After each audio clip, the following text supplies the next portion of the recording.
जब मैं कहूं मजा ही कुछ और है, आप ताली बजा दीजिएगा। ये इनका तकिया कलाम होता है। जिनके आखिरी उंगली के नाखून का भी ऑपरेशन नहीं हुआ, वो आपको बाईपास कराने के लिए हॉस्पिटल का सजेशन देने आ जाएंगे।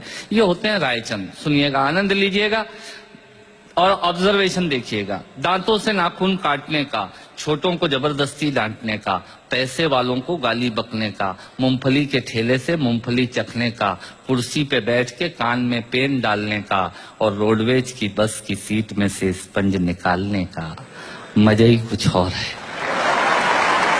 मजा ही कुछ और है।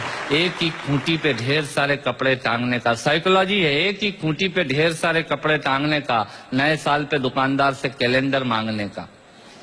ये एक शौक होता है। क्यों सेठ जी, इस बार कैलेंडर वैलेंडर नहीं आए क्या?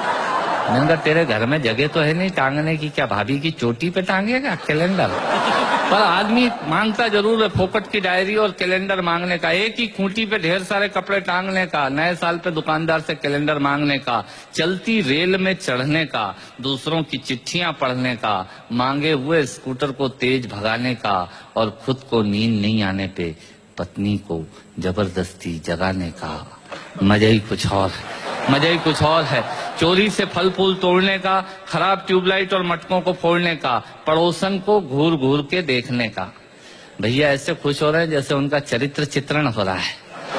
चोरी से फल फूल तोड़ने का, खराब ट्यूबलाइट और मटकों को फोड़ने का, पड़ोसन को घूर घूर के देखने का, अपना कचरा दूसरे के सामने फेंकने का, बाथरूम में बेसुरा गाने का और थूक से टिकट चिपकाने का। मजा ही कुछ और है, मजा ही कुछ और है। ऑफिस में लेट आने का, फाइल को जबरदस्ती दबाने का, चाट वाले से फोकट की चटनी डलवाने का।